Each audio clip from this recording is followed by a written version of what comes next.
어제의 말씀에 계속 이어서 되는데 어제는 예수님이 세리 레위 집에 들어가서 잔치를 벌이는 그런 것을 보지요. 레위가 예수님을 만나서 참 변화됩니다. 모든 사람이 자기를 외면하고 또 사람 취급하지 않았는데 예수님은 자기를 불러줬어요. 너무 감사하죠. 그래서 잔치를 벌입니다. 친구들을 모읍니다.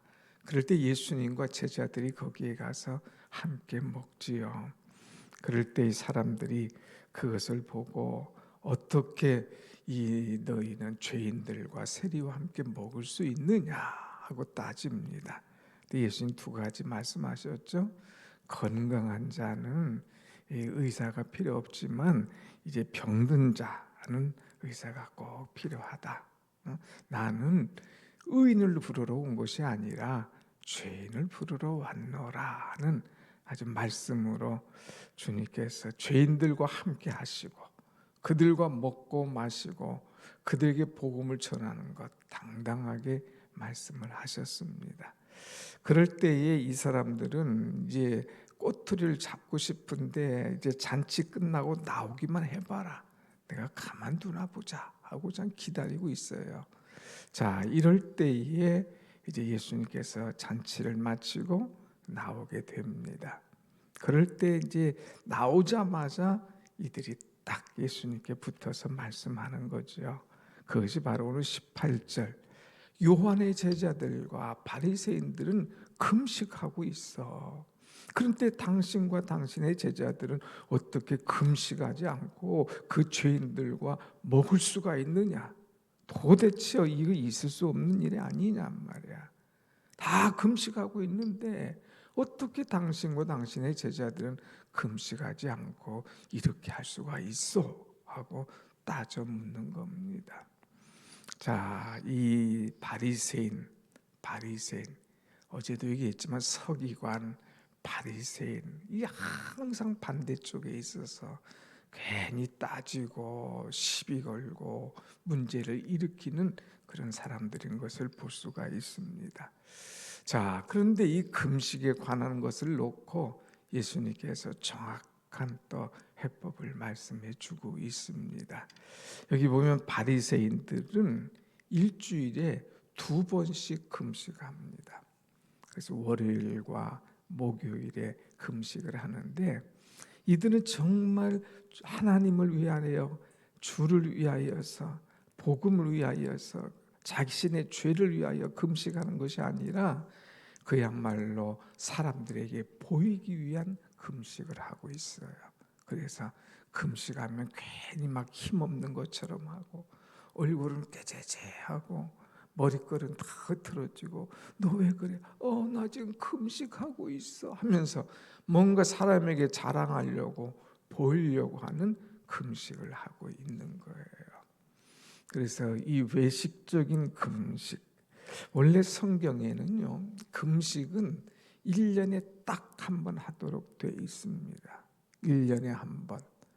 1년에 한 번 하는 금식인데 1년에 한 번 하는 금식인데 왜 금식을 하느냐 보면 레위기 16장에 보면 그 속죄일에 금식을 하게끔 돼 있어요. 속죄일에 금식을 하는데 이제 정말 하나님을 바라보면서 참 마음으로 금식을 하는 그런 모습이 있죠. 속죄일에 금식을 하는데 이제 그러나 이들은 하나님을 바라보면서 하는 금식이 아니라 사람 앞에 보이기 위한 금식을 하고 있어요. 또 하나가 요한의 제자들은 왜 금식을 하느냐? 이 요한의 제자들은 이제 요한이 마태복음 보면 지금 잡혀서 옥에 들어가 있습니다. 그래서 오늘 죽을지 내일 죽을지 모르는 그런 시점에 있기 때문에 이 요한의 제자들은 자기의 스승, 자기의 선생님 지금 죽음 앞에 있기 때문에 그를 살려달라고 이제 간절히 하나님 앞에 기도하고 있는 거예요. 그래서 요한의 제자들은 자기 선생님을 살려달라고 금식하고 있고 이 세례 요한 이그 바리새인들은 습관에 쫓아서 금식하고 있어요. 다 자기들의 필요를 위해서, 자기들 나타내기 위해서 금식하고 있는데 이들이 따져 묻는 거죠. 어째 너희 선생님은 이 금식하지 아니하느냐고 따지고 묻습니다. 그럴 때 예수님께서 주신 답이 또 뭐 아주 우리가 참 은혜롭고 깊이 생각할 말씀이에요. 19절 같이 읽어봅시다. 시작. 예수께서 그들에게 이르시되 혼인집 손님들이 신랑과 함께 있을 때에 금식할 수 있느냐? 신랑과 함께 있을 동안에는 금식할 수 없느니라. 아멘. 여기 보면 예수님께서 이제 그들에게 얘기합니다. 혼인집 이 신랑과 함께 혼잔치 있을 때는 금식할 수 있느냐? 이들이 일주일에 2번은 금식한다고 그랬어요. 월요일과 토요일, 목요일, 월요일과 목요일 금식해요. 그런데요, 이들이 이 금식을 일주일에 2번 하는데 하마터면 이 혼인 잔치가 있어요. 이들의 혼인 잔치는 보통 일주일을 합니다. 일주일. 혼인 잔치 기간에는 금식을 하지 않아요. 남의 집 지금 잔치집에 갔어요.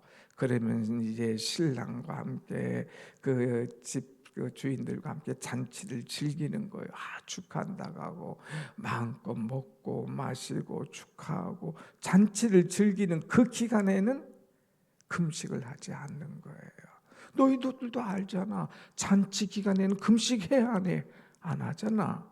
지금이 어느 때인 줄 아나? 신랑과 함께 있을 때 이때는 금식할 필요가 없는 그때야. 여기서 이 잔치는 뭐예요? 지금 주님과 함께 있는 것, 이것이 바로 은혜로운 잔치집이라는 거죠. 신랑은 누구예요? 신랑 대신 예수 그리스도. 신랑 대신 예수 그리스도와 함께 있을 때는 금식할 필요 없어. 제자들 보고 금식하느냐고 따지지 마. 내가 신랑이고 내가 우리 제자들과 함께 지금 잔치, 은혜의 잔치, 복음의 잔치, 축복의 잔치, 치유의 잔치, 이런 잔치를 누리는 때인데 뭔 금식이냐? 너희들이 성경을 바로 알고 얘기하는 거야. 그런데 정말 금식할 때가 있다. 그러면서 20절 한번 같이 봅시다. 시작. 그러나 신랑을 빼앗길 날이 이르리니 그 날에는 금식할 것이니라. 신랑을 빼앗길 날, 이 날은 어떤 때예요? 예수님께서 곧 십자가에 잡히실 날이 오면, 예수님께서 십자가에 이제 달리시고 죽을 때가 되면 그때 금식해, 그때 기도해. 지금은 잔치 날이야. 아직은 초상집이 아니야. 잔치 때 마음껏 즐기고 마음껏 기뻐하고 마음껏 복음을 전해. 너희들은 때를 못 맞췄어. 그러면서 이제 또 하나 비유를 딱 듭니다. 잔치 비유를 들은 이들이 딱 이제 한풀 꺾여 들어가겠죠. 그 다음에 생배 조각, 새 포도주에 대해서 비유를 말씀하고 있습니다. 21절 같이 봅시다. 21절 시작. 생배 조각을 낡은 옷에 붙이는 자가 없나니 만일 그렇게 하면 기운 새 것이 낡은 그것을 당기어 헤어짐이 더하게 되느니라. 생배 조각을 낡은 옷에 붙이는 자가 없다. 여기 옷이 낡았어요. 근데 여기 구멍이 났어요. 그러면 거기에다가 생배 조각을 딱 붙이는 사람이 없다 이거예요. 왜? 생배 조각은 아주 팽창력이 좋지 않습니까? 그 낡은 옷에 붙였어요. 빨아버리면 이것은 팽창력이 좋으니까 확 줄어드는 거예요. 그리고 옷 전체를 다 버리는 거 아닙니까? 이것이 막 끌어당기잖아요. 힘이 좋으니까. 그럼 옷이 그냥 엉망이 되는 거죠. 또 그 다음에는 이제 어떤 비유를 듭니까? 22절 새 포도주를 낡은 가죽 부대에 넣는 자가 없나니 그랬어요. 포도주를 만들어요. 발효가 돼 있어요. 아주 팽창력이 세죠. 그것을 이제 가죽 부대에 넣는데 낡은 가죽 부대에다 넣으면 이 가죽 부대는 아주 그냥 팽창력이 없거든요. 이미 다 빠져버렸으니까 터져버린다 이거예요. 새 포도주는 새 가죽 부대. 새 가죽 부대는 아주 부드럽고 팽창력이 좋아요. 얼마든지 모든 것을 흡수할 수가 있는 거거든요.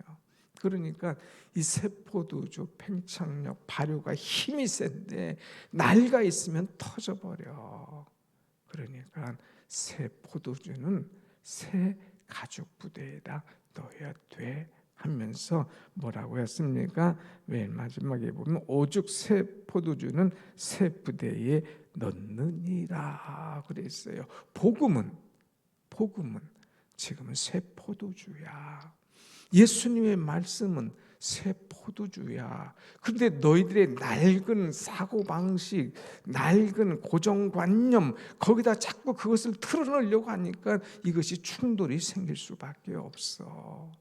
뭐 잔치집에 안 온다고, 잔치집에 갔다고, 왜 죄인들과 함께 하냐고. 지금 내가 사람을 살리기 위해서, 이 죄인들을 구원하기 위해서, 정말 하나님의 나라를 바로 가르쳐주기 위해서 왔는데 너희들은 틀에 박혀있는 거기서다가 자꾸 집어넣어서 내 생각과 고정관념대로 안 된다고 딴소리해?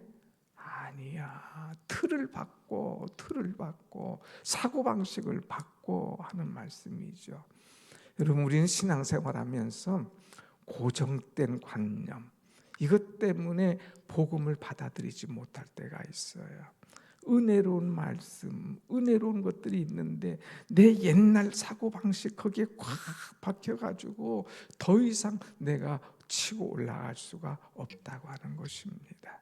여러분, 그래서 우리 신앙인은 얼마나 자유롭습니까? 정말 은혜로운 분들은 모든 것을 잘 흡수하죠. 왜? 새 가죽 부대니까.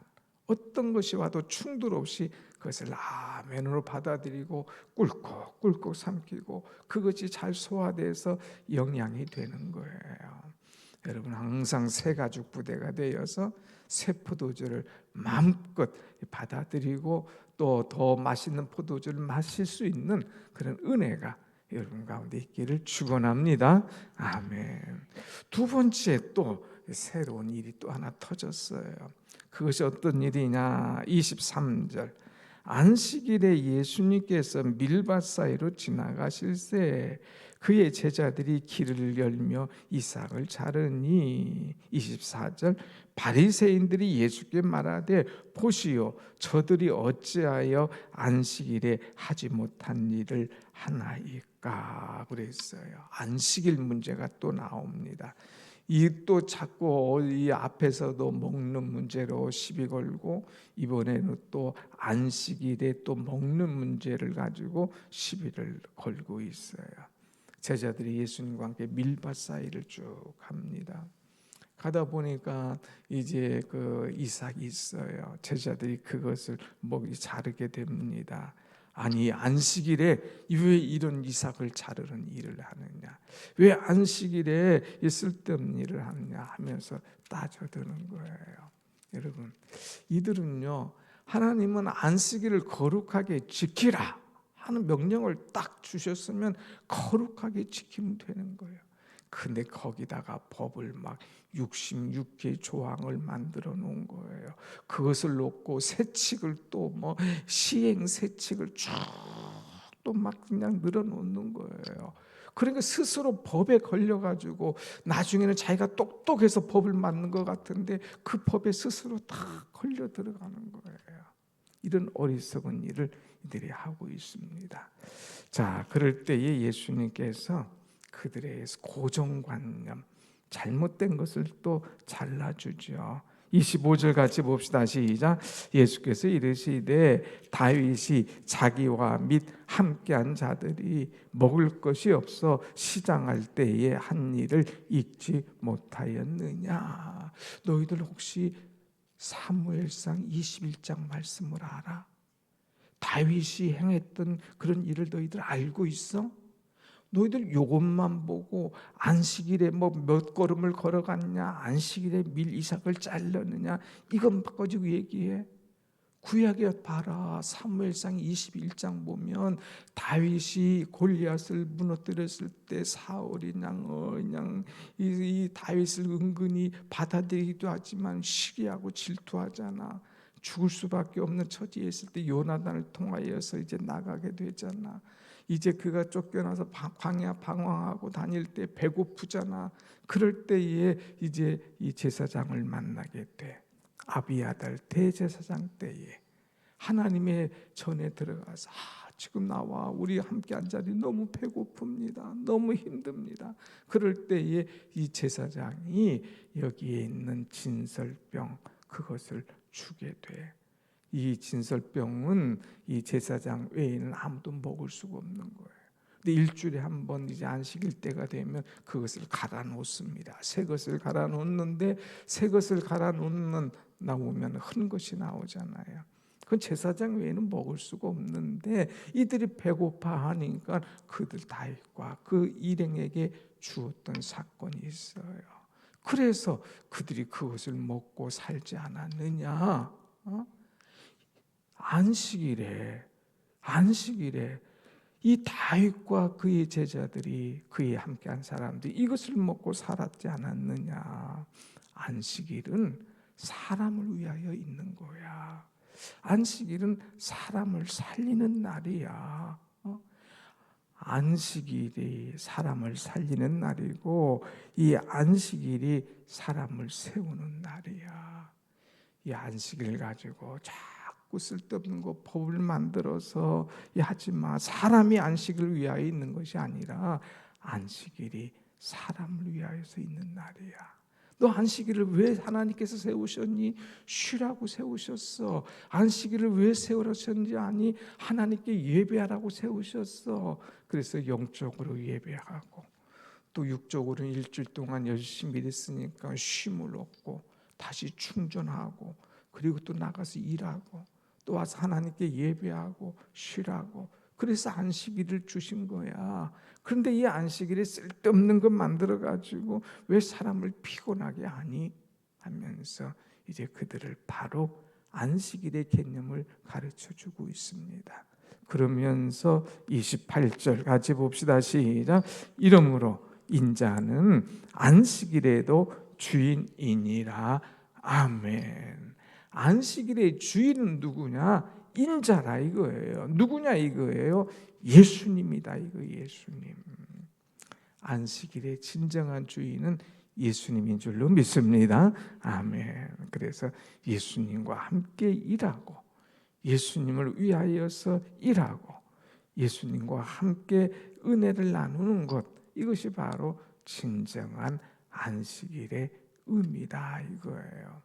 그래서 이 제자들은 안식일에도 열심히 다니면서 복음을 위하고 주를 위하여 함께 가는데 이 사람들은 그걸 가지고 따지고 뭐 밀 이삭을 잘랐느냐 몇 걸음을 갔느냐. 안식일에 하지 말아야 될 조항이 어마어마하게 많아요. 그것만 따지면서 너 몇 걸음 걸었네? 아유 너 안식일에 무거운 거 들었네? 너 안식일에 연기를 이렇게 피웠네? 이것만 가지고 X 아니에요. 안식일에 할 일이 뭐냐? 주를 위하여서 하나님의 영광을 위하여서 복음을 위하여서 내가 어떻게 살았느냐 하는 것, 이것이 중요한 거지요. 사랑하는 여러분, 거룩한 주일에 하나님의 영광을 위하여서 거룩한 주일은 주님을 위한 날인 줄 알고 주님께 영광 돌리며 주님을 위하여 살아가며 주님과 함께 복된 그런 삶을 이루어가는 지혜와 믿음 있는 여러분이 되시기를 축원합니다. 아멘. 그러니까 이 서기관, 이 바리새인들은 계속 예수님과 부딪히죠. 그러나 계속해서 깨져가는 것을 볼 수가 있습니다. 어중간하게 알면, 확실하게 알지도 못하면서 괜히 부딪혔다가 스스로 손해보고 넘어지는 이 어리석은 자가 되지 말고 늘 주님과 붙어서 말씀 속에 살면서 은혜 속에 살면서 즐거움과 행복과 기쁨을 누리는 복된 신앙생활하는 우리 모두가 되기를 간절히 원합니다. 아멘. 기도하십시다.